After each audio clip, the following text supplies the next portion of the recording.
Dewan Pimpinan Pusat, DPP, Prabu Pinisi Indonesia bakal menggelar Fun Walk di Makassar pada Minggu, 27 Oktober 2024. Jalan santai ini mengangkat tema masyarakat sehat, kuat menuju Indonesia Emas. Event ini dihadirkan dalam rangka memperingati Hari Sumpah Pemuda yang diperingati 28 Oktober. Nantinya, peserta akan berjalan menyusuri rute sepanjang 5 km. Dimulai dari Anjungan Pantai Losari, melewati CPI, dan berakhir kembali di Anjungan Pantai Losari. Ketua Umum Prabu Pinisi, Kolonel Purnawirawan Darmainus Kongres menjelaskan bahwa selain untuk memperingati Hari Sumpah Pemuda, Fun Walk juga untuk memperkenalkan Prabu Pinisi Indonesia.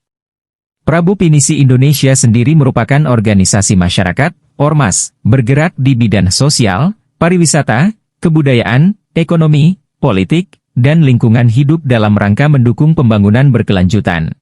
Prabu Pinisi ini kan, kalau kita uraikan, ada dua suku kata, Prabu Pinisi.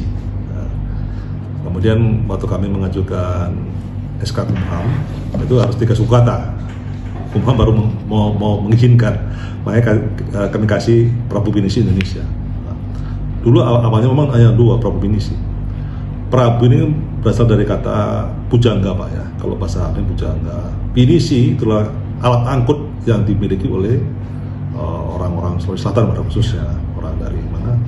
Dari Bugis Makassar, Bulukumba ya. Bulukumba. Lah, kenapa kita kasih nama Prabu Pinisi? Karena kami kemarin Pak berjuang. Ya, kami berjuang.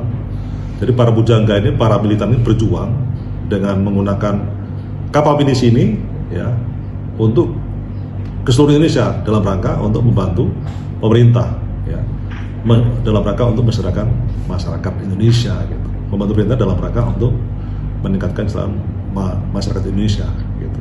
Kita membantu Pak, karena kami tidak punya sumber dana seperti pemerintah. Pemerintah kan ada BPN, kami tidak ada. Ormas kan nggak punya sumber dana. Ya mungkin kami hanya sifatnya bersinergi dengan pemerintah dalam rangka untuk mempercepat khususnya pengentasan kemiskinan.